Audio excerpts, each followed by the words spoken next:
Welcome back to the Matter of Facts podcast on the Prepper Broadcasting Network. We talk prepping, guns, and politics every week on iTunes, Stitcher, and Spotify. Go check out our content at mwfpodcast.com on Facebook or Instagram. You can support us via Patreon or by checking out our affiliate partners. I'm your host, Phil Rabley, and my co-host, Andrew Bobo, is on the other side of the mic, and here's your show.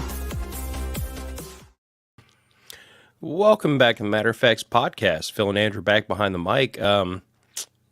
Just in case some of y'all notice the raspiness of my voice and the graveliness in Andrew's voice, I am just now getting my voice back, which I lost on the way back from prepper camp, and I think he's fighting something. So if we don't sound quite ourselves, it's okay. We're going to power through because we've got really cool stuff to talk about.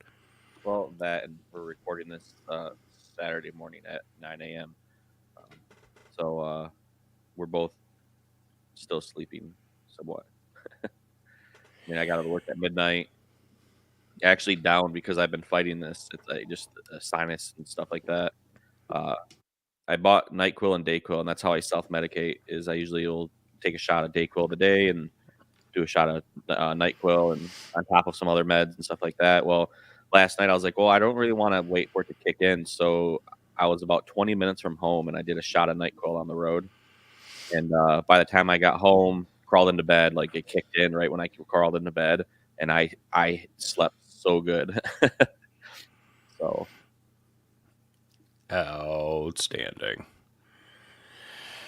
But yeah, man, I went to prepper camp, talking about that with Mrs. being another show, but it was a great time, like it always is.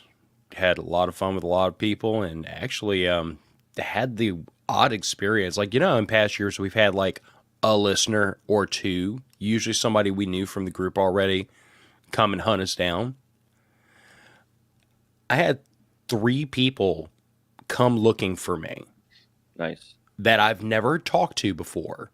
One of which had only been a listener for a month. The other 2 for a while. And they were like, yeah, I'm not super active on Facebook. I don't like being on social media, but I listen to your podcast all the time. Heard y'all were coming to prepper camp, and I came looking for you. Oh, cool. And just showed up. It was somewhere out there is a family of 4 with a group photo of a very ugly guy with a long beard down to his belly button, because they were like, we have to get a group photo with you. And I was like, okay. Well, that's good. No, oh, yeah.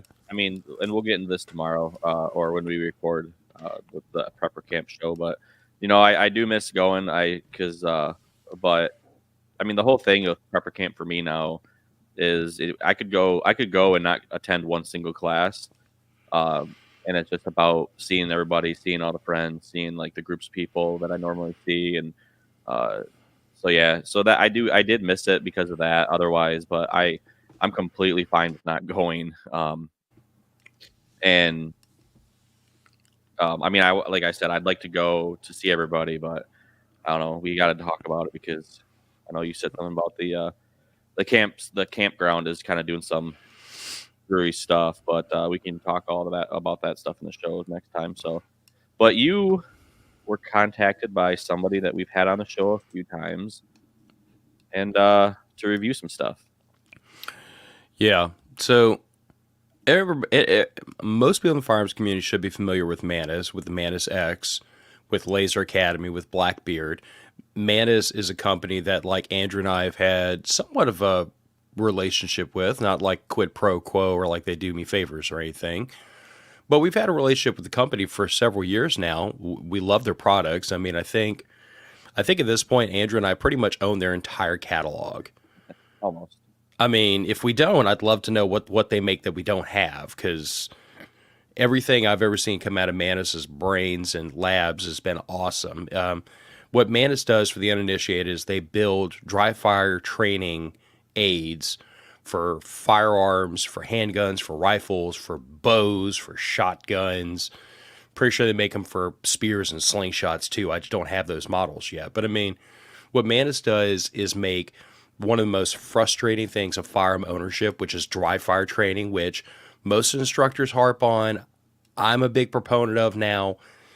But it is the most frustrating, boring, aggravating experience of a firearm owner's life to have to drop hammer, get no fun, no bang, no smoke, no report, no bullet, and then have to thumb the hammer back and do it again over and over and over and over to work on your trigger press in the comfort of your own home, because most of us don't have a gun range off our back porch. So like dry fire's good, dry fire's useful, but it is annoying, and it is frustrating, and it is boring. Now, it's somewhat tolerable with handguns, but it's even worse for ARs. Because now you have to get your nose up out of the way of the charging handle, break your shooting grip, take your hand off the pistol grip, pull the charging handle. Dry-fired ARs is awful. And then some years back, after Mantis had already punted out their X series of, which goes, well, I think from the X all the way to the X10, which we have, they came out with Mantis Blackbeard, which was a beautiful idea. Let's make something that will reset the hammer of an AR platform rifle for the shooter. As a matter of fact, I happen to have mine sitting here on my desk, for the uninitiated. So, how this works in theory is, this is your Blackbeard module, and if it looks kind of like it would fit into an upper receiver on AR, that's because it will. You pull out your charging handle and your bolt carrier group, slide this in. This little battery pack goes in your magazine well, and they make contact with each other. And then from that moment, every time you drop the hammer on your AR, the Blackbeard makes a whirring noise and resets the hammer immediately. So unlike other training systems that will do similar things for the AR, this is utilizing your hammer, your springs, your trigger feel, your brake, your reset, your everything. The only thing it does is when the hammer comes up, there's a little mechanical finger there that goes click and puts the hammer back in a reset. And it makes it to where you can legitimately do like AR dry fire training quickly. I've heard it said by Mantis that with the original Blackbeard, they had a unnamed pro shooter who's known for a very fast trigger finger. They won't say who that is. You can take a wild guess. I'm not a pro shooter. I can't outrun this thing. And I've tried hard. I have never talked to anybody that's been able to outrun one. So it works, and it works quickly, and it allows for very, very concentrated dry fire training with an AR platform rifle. Combining this with the X10, because you and I talked about this, and I wrote about this in my review a while back, I got the idea in my head, like, well, if we could combine this with the X10 so that we could have data and we could have feedback on trigger presses, but we could have this resetting the trigger on AR, like that seemed like it'd be a really good marriage, and it never seemed like a happy marriage. Did you ever try that, Andrew, or was I the only one that tried to put the square peg in that round hole? Yeah, no, I tried it, and yeah, it was definitely difficult because trying to get the X10 to listen to the Blackbeard and basically go along with the trigger pull, but then also not catch like when it, because sometimes it'll also catch a phantom shot like when it reset. Yeah, it would take that as a shot, so it would throw your data off a lot, and so yeah, so there were issues.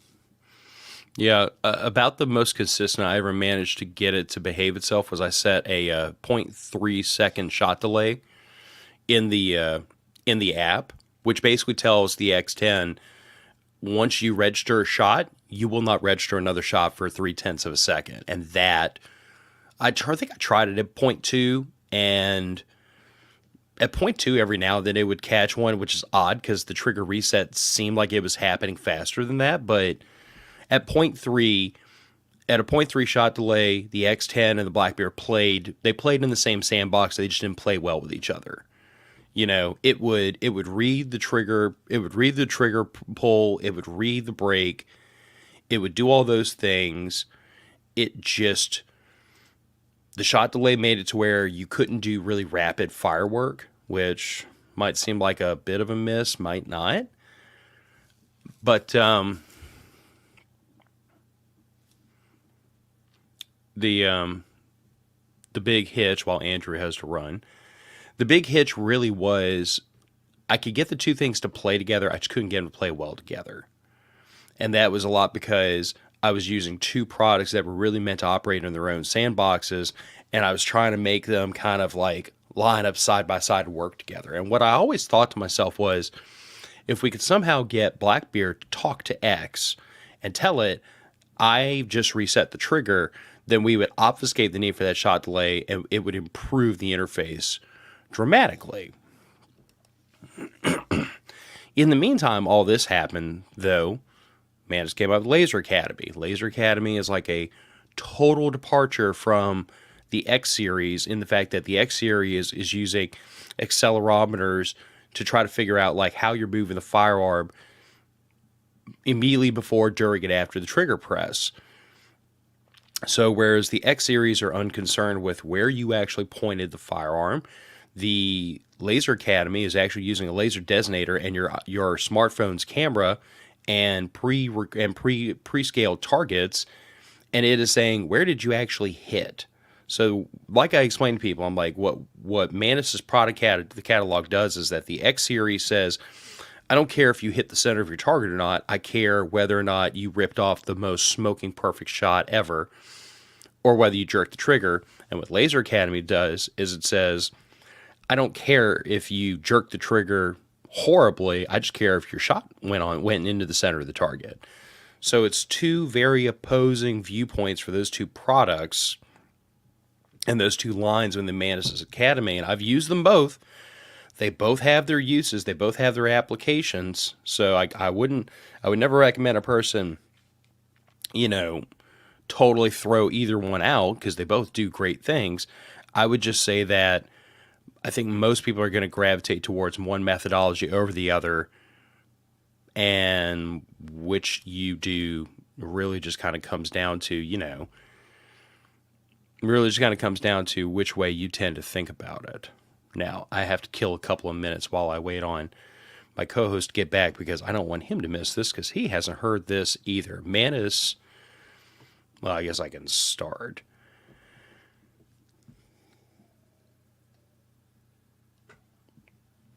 And he's back just in the nick of time. I was running out of gas. No, sorry. Had a bathroom. All right. The bathroom. So we've talked about the X series. We talked about Blackbeard. I even filled in about Laser Academy and the difference between Laser Academy and X and how all those work. Mm-hmm. We know all that. But here's the new one, Andrew. I got an email a couple of days before Prepper Camp. Young lady works for Mantis, who I'm not going to dime her out on the air, but we've talked to her before in the past. She's been a good contact at the company. Oh, she's been an amazing contact. But she reached out to me and said, hey, we have a new product that has not been released yet. So this is very different from when you got asked to be in the beta testing for, I think it was Laser Academy at the time, or when we got offered some reasonable discounts on emerging technology. She reached out to us and said, hey, I would like to send y'all one of these things. I would like y'all to test it, and I want y'all to have a first look at it before the general public. And that was an interesting experience for me because we've never been in that position before.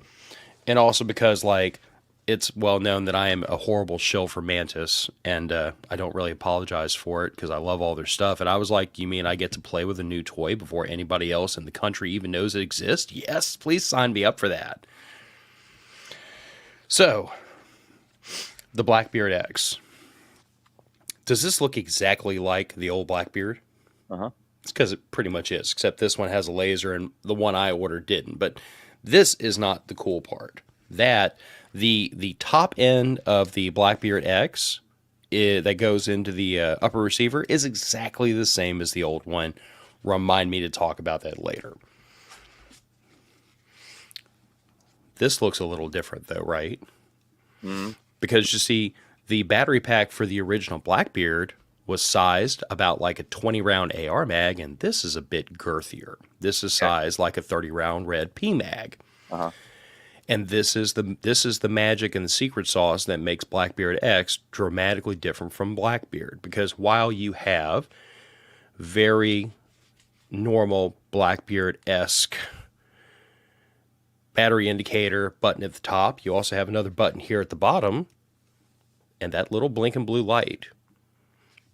Best I can tell, Andrew, that is the guts of an X10 or some similar hardware integrated into the bottom of this magazine. So, to talk through to talk through what Blackbeard X is this is exactly what I was always hoping Mantis would do eventually, and they've integrated X and Blackbeard together. So what this does, best I can tell, just kind of being from the outside in, not cracking open casings and spreading its guts out on the floor, but this is just about got to be communicating or reading the micro voltage, micro amperage change whenever this battery pack gets engaged to run that Blackbeard. It's got to be doing that because this thing doesn't pick up phantom shots like the X10 did with the Blackbeard. Okay. And I've racked off 10, 15 dry fire shots immediately, like as fast as I possibly could. And the Blackbeard X didn't miss one, and it didn't add one. So Blackbeard X definitely seems to know when the trigger is being reset, and it's obfuscating that from its shot detection, which is cool. But there's more to it than that. We'll get into here in a minute. But like I said, this is the secret sauce that makes this all work. Now, the reason I'm pointing this out is because one of the things that was shared with me by Mantis is that there's a couple, by making it to where the top end of this piece is basically backwards compatible with the old Blackbeard, they're making it such that new Blackbeard X customers can buy the whole kit, just like I have here on my desk. It's a pretty little hard case. I'll show y'all here in a second, with the big battery pack, with the X integrated in the bottom of it, and with the older and with the standard Blackbeard upper. You can buy the whole thing. For existing Blackbeard owners, you can either purchase just this magazine, which will effectively upgrade you to a Blackbeard X, and they're also going to offer a trade-in program.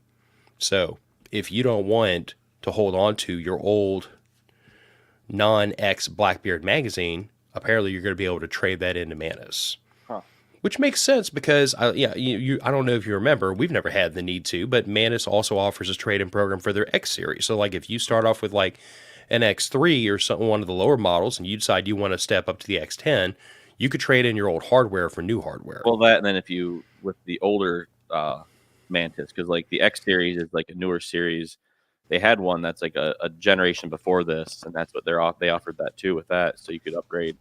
So no, that's good. I'll be definitely upgrading. I mean, I'll be, as soon as they come out and as soon as everything drops, I'll be definitely reaching out and upgrading mine. Because so I like that because not only does this let you work with the Blackbeard system and the Laser Academy, because the Laser Academy is made for for that laser. So if you have the Laser Academy paired with the Mantis, the reader on your phone, like if you had multiple, say you have iPad and a cell phone, you have the Mantis system, the X, the app loaded onto your phone, and then you put the Laser Academy on your iPad, and you set that up, like it gives you double the feedback. And it gives you a lot of data back right away, which is awesome. Yeah, and I mean that's kind of the thing of it, is that by speccing this out with the laser, you have Laser Academy available to you. You have the X series available to you, and the thing of it is that there are drills that I'm gonna demonstrate here in a minute with a screen share that are specific to Blackbeard X that are not accessible without Blackbeard X. And I initially, for a split second, thought maybe that was a touch of like technological gatekeeping, like unless you buy the cool new product, you don't get these drills. But when I looked into them, I don't think those drills could be run without Blackbeard X. I really don't, and I'll explain why. Like I admit I had some initial misgivings, like why would you lock those drills out from the average person, from the non-Blackbeard X owner? But I don't think they could be run without it. Like if you had a standard X10 hanging off the side of your AR and a standard Blackbeard, I don't think you could run these drills. I think the technology has to be there to back them up. But regardless, I digress. Let me get the screen share going because I want to show. All right. So, Kind of wish I could make that a little bit bigger and nicer.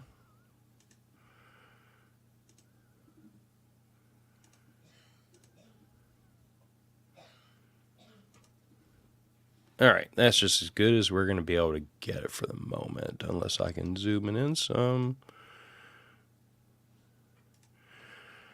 All right, so this is what I saw when I got the box, which is like very typical Mantis. Mantis's boxing and presentation of their products is always awesome, and I know it's like a small thing for some people. Some people say that the boxing and the presentation really doesn't matter.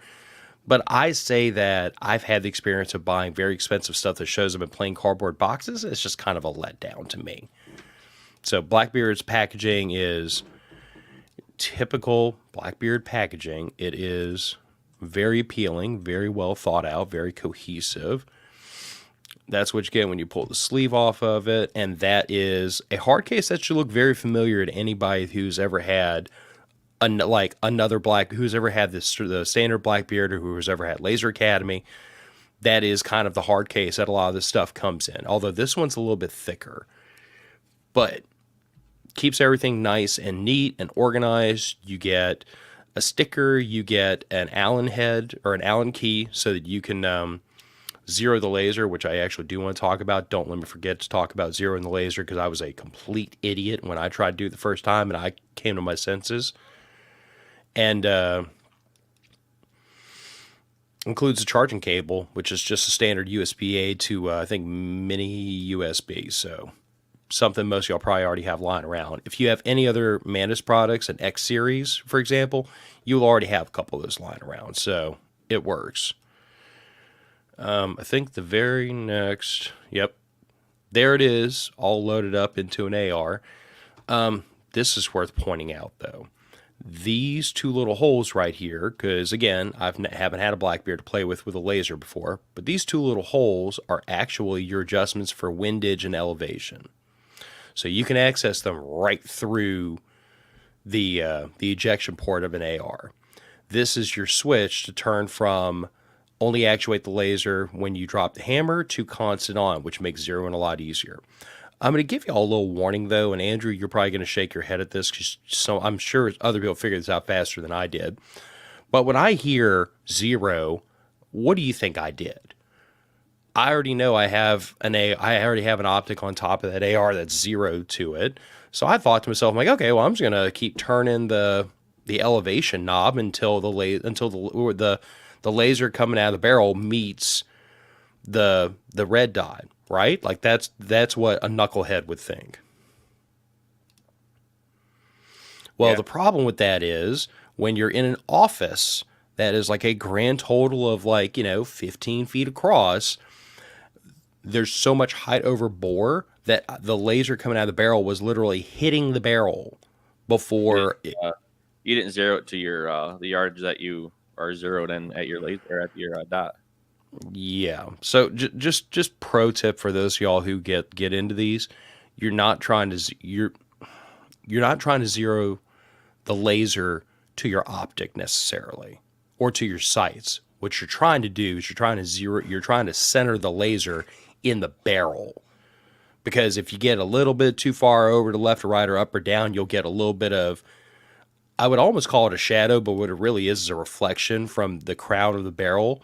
So just center the silly thing so that when it shoots out the barrel, it makes a nice clean little dot so it doesn't piss off Laser Academy. Once that's done, you should be off to the races.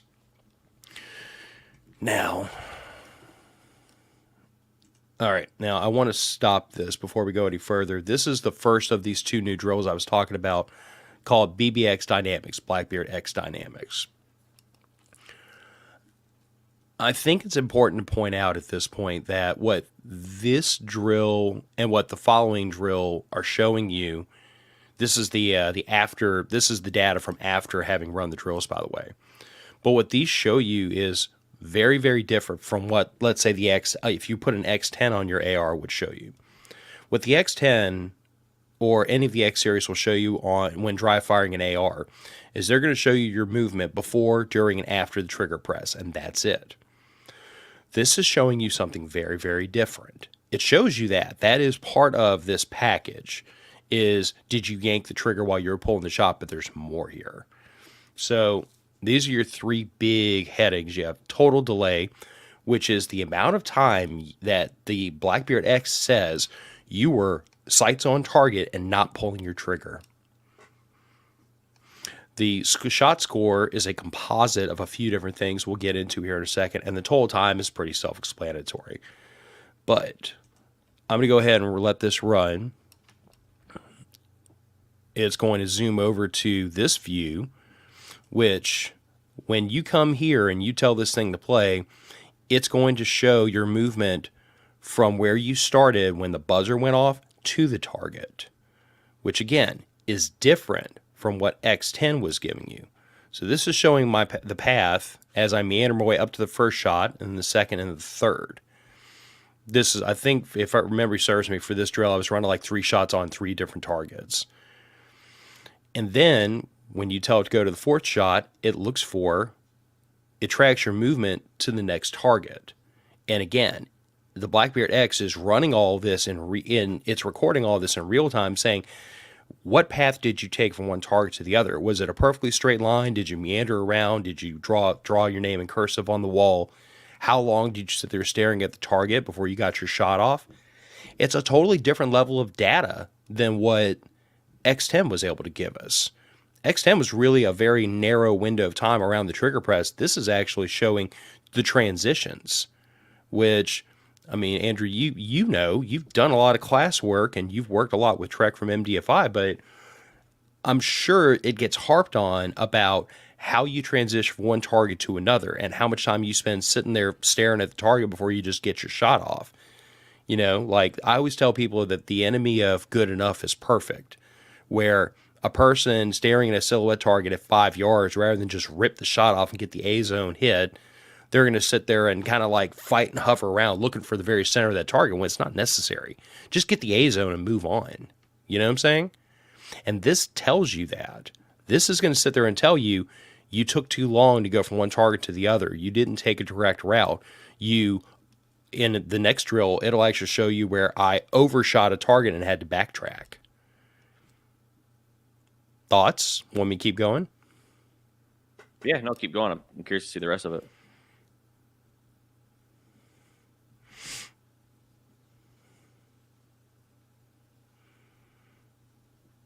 And that is the end of that drill. So that was 3 targets set up. I think they were approximately 6 feet apart. And the idea was basically just, I think I was just going to do 3 shots on each target. And I wound up doing 3, 3, and 4. Okay. Yeah. So what? No, I like that. It's the transitions, and I like that it tracks your transition. So like, it was really cool to see you actually, the whole screen, like it moved with, like, as you were transitioning, like it moved, like, and it moved you to the new target. No, I like that, and it's interesting that it's tracking that way, because the other system never did. And here's kind of where I was thinking, like, I don't know that the other system really could have, because what the X series is really built to do is it's built to analyze a single trigger press, and I don't think there's any way you could do this kind of thing unless you have the ability to automatically reset the trigger. You know what I'm saying? Like, there's no way you could have done this with a Smith & Wesson M&P and have to pull the slide back between every shot. Just not going to happen. No, yeah, the system with the X10, and even with that system with the Mantis that mounts on the bottom of the pistol and stuff like that, you so far they haven't found a way to integrate. Well, I mean, honestly, no, I take that back. There is a company out there, I can't think of the name of it off the top of my head, but they for Glocks, right? What's that? You're talking about the magazine that resets trigger for Glocks, right? Well, they make them for Smith & Wesson too. They make them for a couple different firearms now. But yeah, it's a magazine. You stick it in just like a regular one, and it resets. It resets your sear, and so it makes it so that you can actually you can dry fire. The problem is, and that would be interesting to see how that works out with the Mantis paired together. The issue is with the Laser Academy. If you wanted to do multiple targets with the Laser Academy, you cannot use you can't use that magazine system with the Laser Academy laser is the issue. So if you're just going to be using the X, like the X series, whatever one you're going to get with that, but still, even then, I don't think this. I mean, this is a whole new system built around the Blackbeard. So I don't think that they have, I don't think there's anything out there yet for the regular X series with a pistol. That's a whole nother mountain to climb, I think. Yeah, but like I said, the data it gives you on your transitions and everything was super, super interesting to me. But here's something that ought to be familiar to just about anybody. This is a standard 1-5 drill, which according to this, it took me like a bit over 5 seconds, which is slower than molasses. I actually ran this a handful more times, and I managed to get the time pretty consistently down to about 4.5, which I still need more work. I mean, I've not been shy about saying I need to get into a class specifically for like fighting carbine, fighting pistol. I'm having trouble finding good ones in this area. But I could use a tune-up. This was very informative. But it's, a standard 1-5 drill is 15 shots, 1 second delay spreader of 15 shots is nothing I'm going to be that upset about. But everybody's pretty familiar with what a 1-5 drill is. I hope, 1 shot on your first target, 2 on your second, 3 on your third, and then you go back to your second target, put 4 more shots, and then 5 on the first target. Google it if you're curious. But here's the way that data looks. So come up, first shot on target, over to the second target, 2 in quick succession. Third target, I kind of meandered around a little bit, get 3 shots on target, zip back over for the next 4.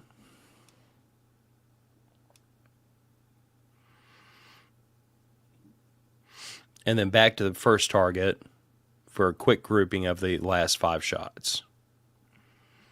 So the thing I like about that too is it looks like it tracks how fast you're going too, as far as like your transitioning. I'm sure it's a little off because it's got to collect all that data like of you moving across, but it shows like it shows that you're either you're moving slow, and then also shows where you can or how fast you were going too. So I mean, I like the fact that it kind of shows you, because like we always say when training and stuff like that, it's like go until the wheels fall off. So meaning like push yourself. Don't push yourself to an undangerous level, but if you can sit there and you're consistently hitting, like say you're shooting like a B8 target or something, and you're consistently hitting like the 10 ring or even like the X ring, you're consistent and you're shot timing it, you're from the holster, drawn from the holster, shooting, and you're consistently nailing, say at 7 yards. You're hitting consistently a nice group, and your time, say, you're doing like maybe 3 or 4 shots in a string, and it's under like a certain par time that you're aiming for, and you're beating that par time every single time. Well, push yourself. So either back up and see where you're at, go to 10 yards and see where you're at, or lower the par time. Say if you're doing a par time of 5 seconds, lower it down to 4 seconds, even just 1 second, and see where that's at, and see where the wheels fall off. And once you get to that point where like, okay, I can do this at 7 yards, and I'm a 2 second between draw and firing, I'm 1.5 seconds, say, with 1 shot.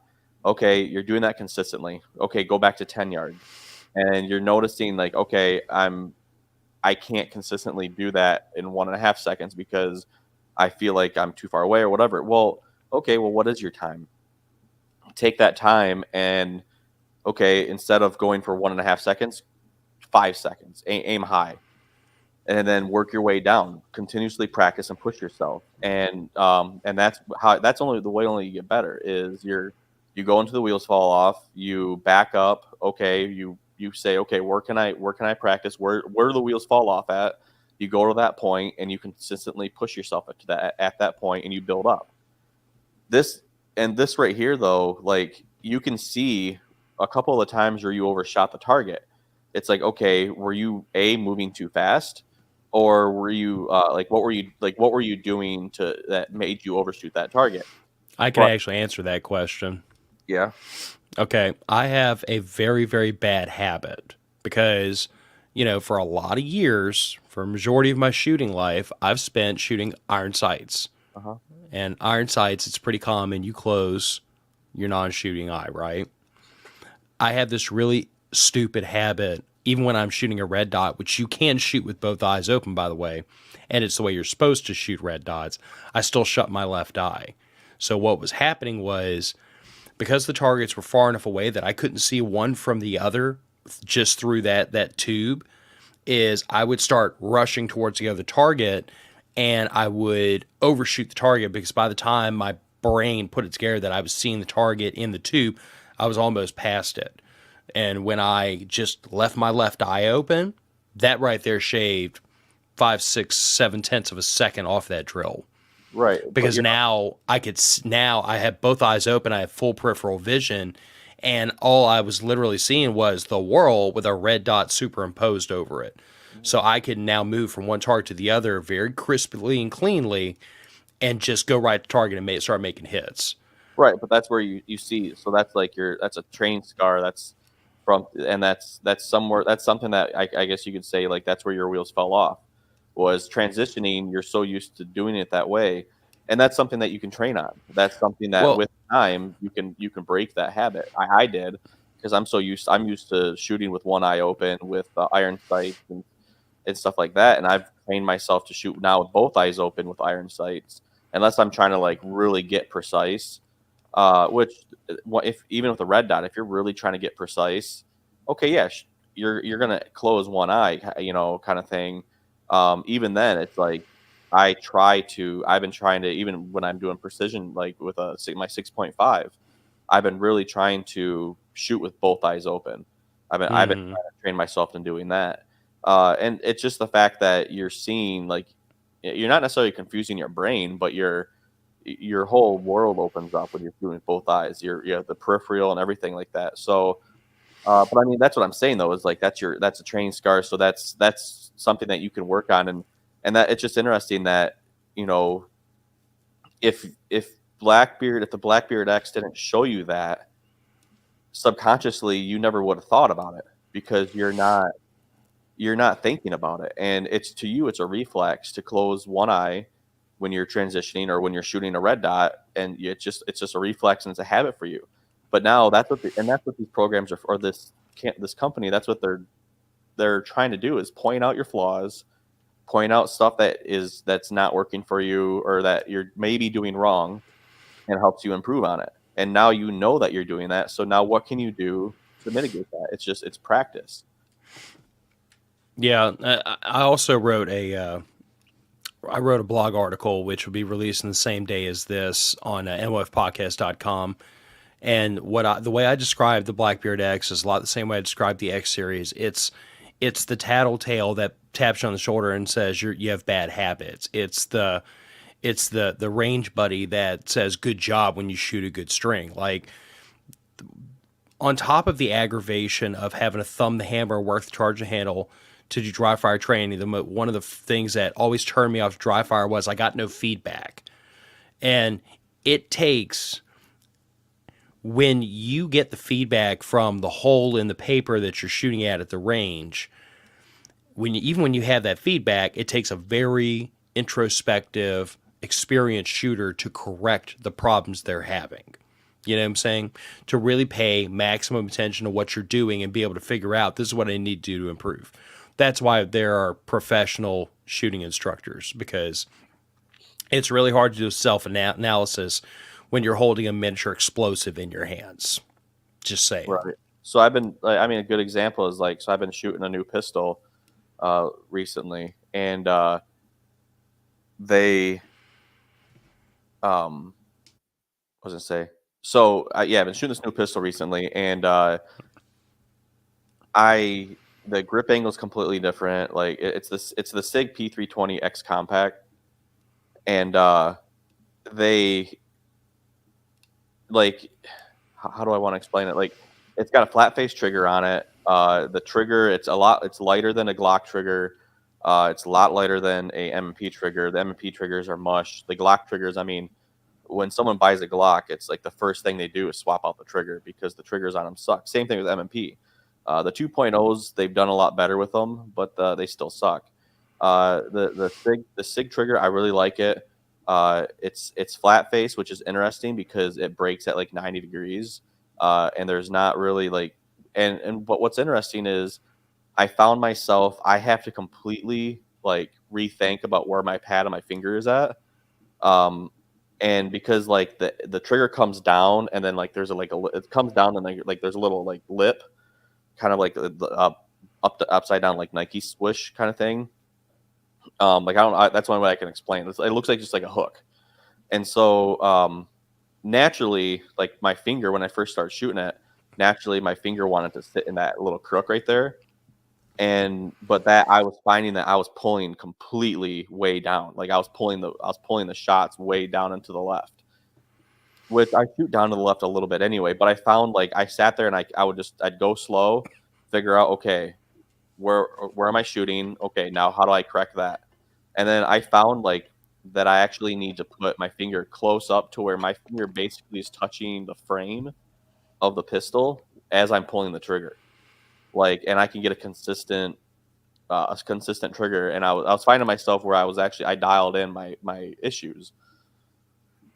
And that's something that you got to do with like really anything is you just got to find that spot on that trigger. Now, if you shot this pistol, you would think it would be completely different for you, like where you put your finger, how much finger is going on the trigger, all that crap. It's just really interesting. And because I've never really shot SIGs before. I used to own one.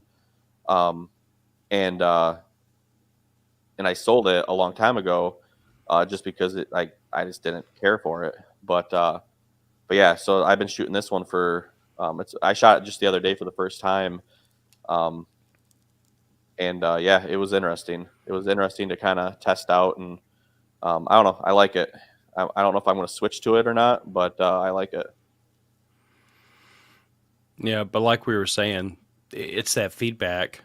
That's the thing that makes training work is when you get feedback, and that's what I've liked about Mantis' products up till now. And I have to admit, Blackbeard X, I'm impressed. Yeah, I just really like you told me I am. well, and that's the thing of it. Like when I got the press release package before I actually got the unit to start playing with, like I went into it with a preconceived notion of, oh, well, this is just the X and the Blackbeard put together, and I was hoping at a minimum it would be X and Blackbeard integrated together so that we didn't have the shot delay anymore, and it wouldn't read the phantom trigger presses of the reset. I was hoping it would be that, but it is so much more. Right.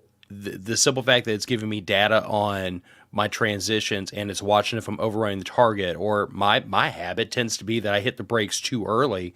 So like I am bringing the barrel up to bear on the target very quickly, and then I slam the brakes on too early, and then I have to start moving up again towards the target. It's like the perfect transition would be a straight line from one point to the other at maximum speed and slam on the brakes, dead center on the target, and pull the trigger.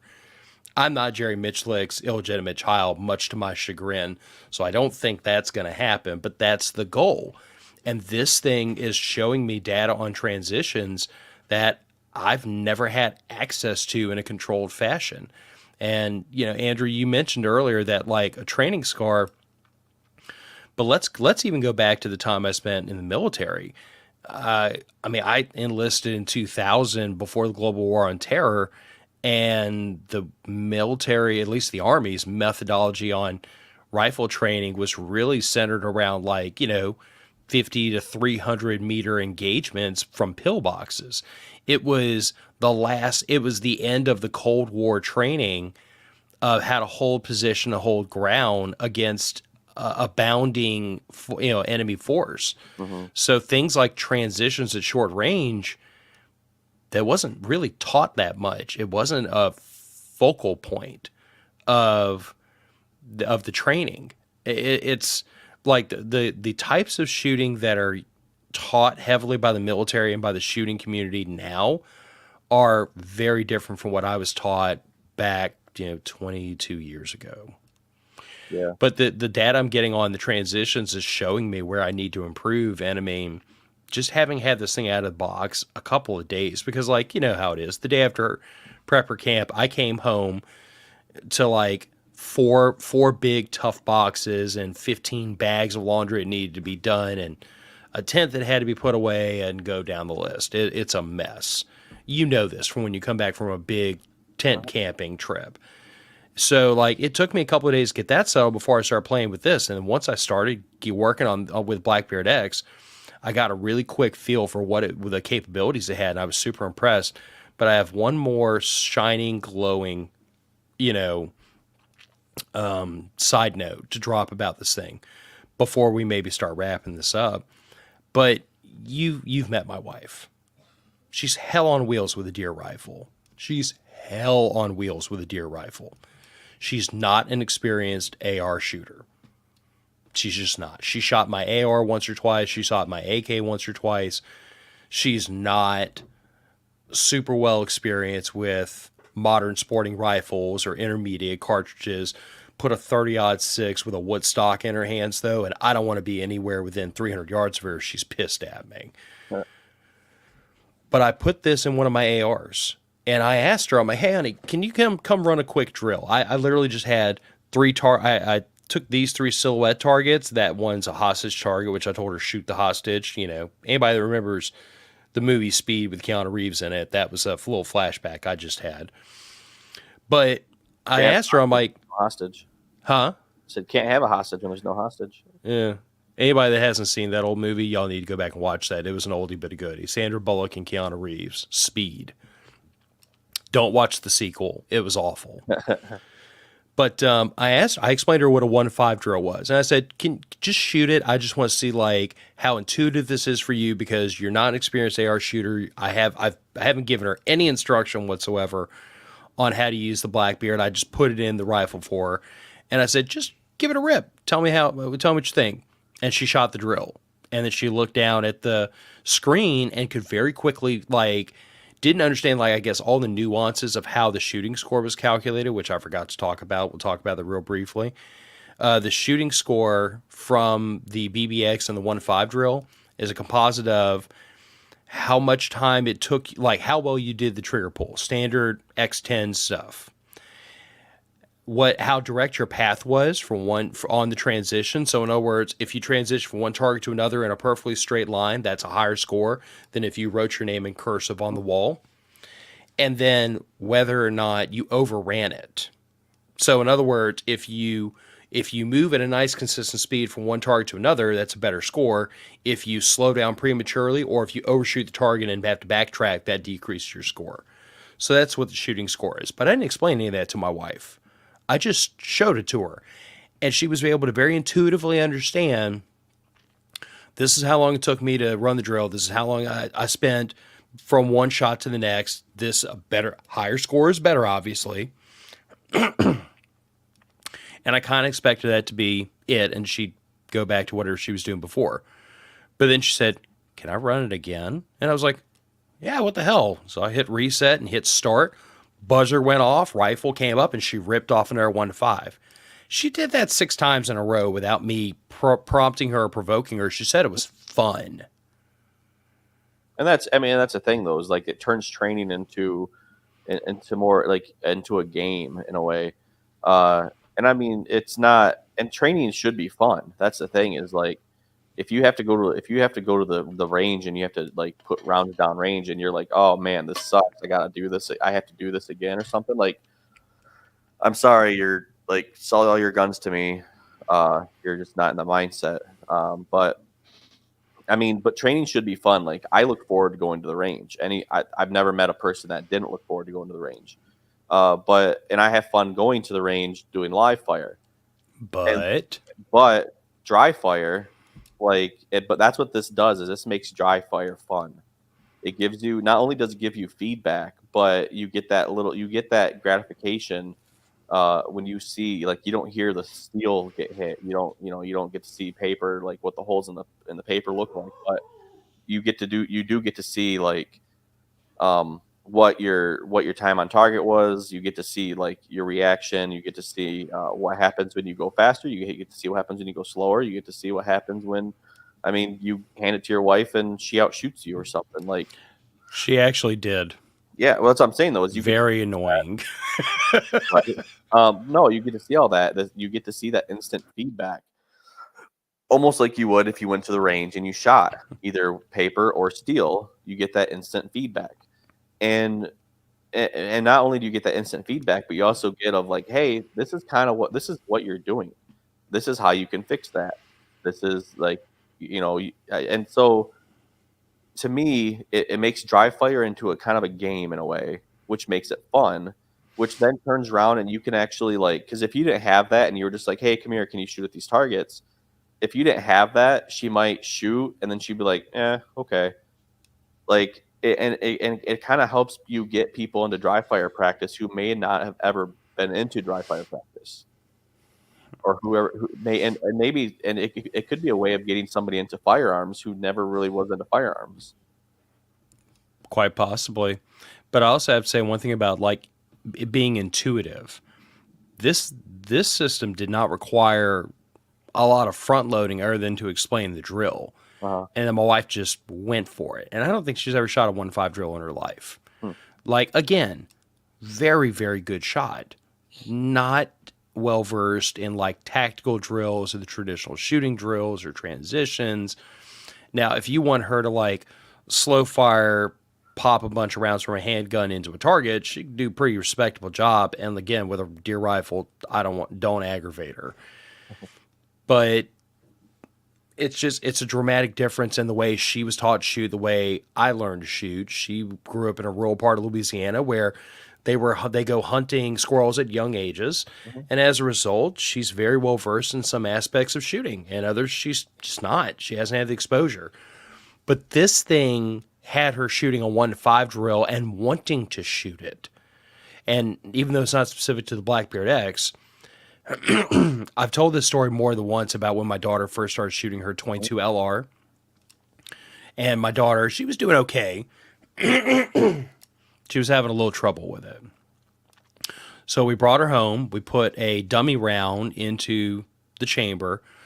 And since I didn't have any real way to attach the Mantis X10 to a Woodstock Chipmunk 22, because, I don't think that was their use case when they dreamt up all the various attachment devices for that thing. So I zip tied it to the end of the barrel, and then I set up a target on the wall, and I set my daughter up, at like a little makeshift shooting bench in my office, and I had her just pop off 30, 35 dry fire hits.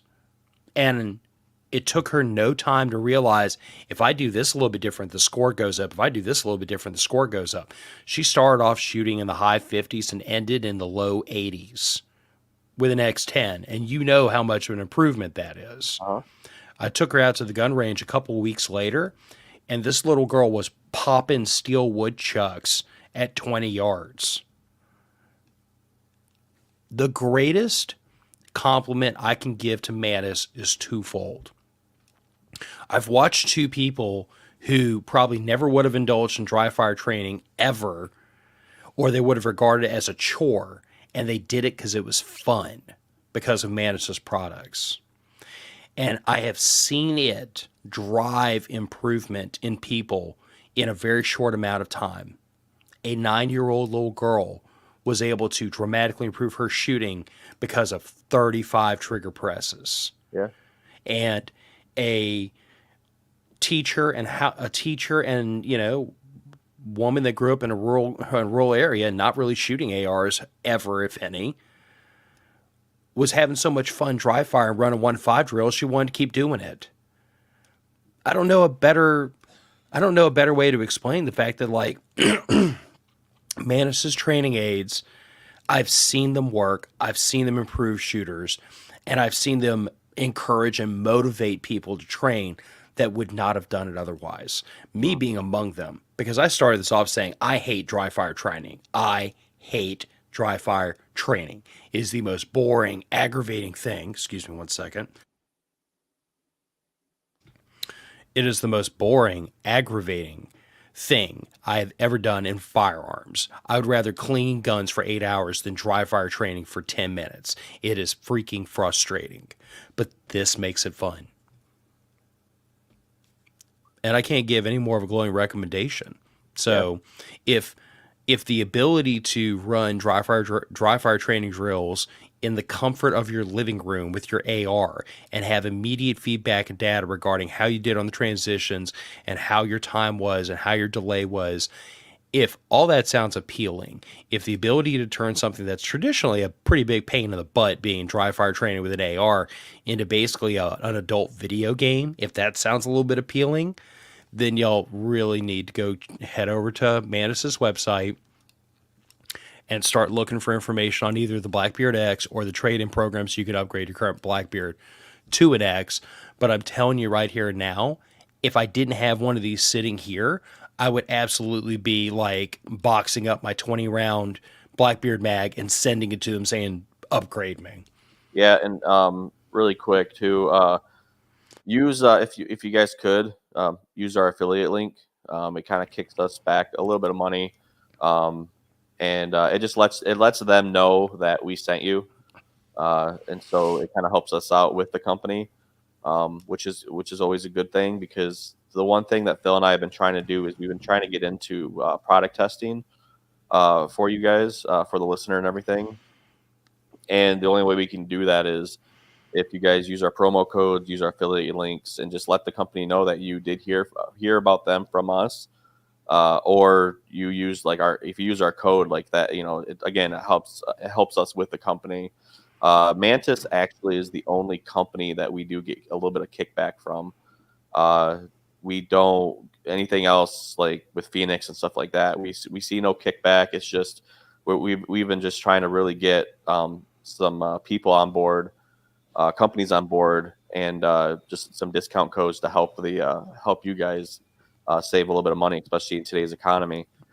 But Phil we'll put the link to our affiliate code in the show notes here. If you go to mofpodcast.com. I actually don't think I can. I think YouTube gets pissy about that. Oh yeah, no, that's right. You can't. YouTube won't let you. So what I can say is, if you go to mofpodcast.com and you go look for the partners page, you'll find it. It's under if you go to mofpodcast.com, go to MOF library, and then under partners, you'll see the Mantis X. Click on that, and that's our affiliate link. And then, either that or you can put it in the show notes for probably the podcast itself. I can do that. Go. I was looking on their website just a few minutes ago. Actually, like this, you can actually pre-order the Blackbeard X. They have it listed for pre-order right now. It is $350 now. It did go up, I think, about $100 from the original one. But if you look at all the technology that you're getting into this, to me, it's worth it. So it's going to be definitely interesting. I mean, you're basically getting the Blackbeard with the was it the X2 or whatever, like the dry fire one. So that one about $100 by itself. So I mean, you're getting both of them. It's $350. You're getting the ability to use it with Laser Academy. So and Laser Academy too.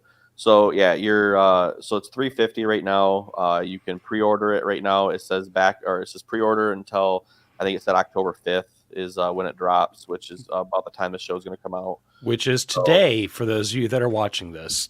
Right?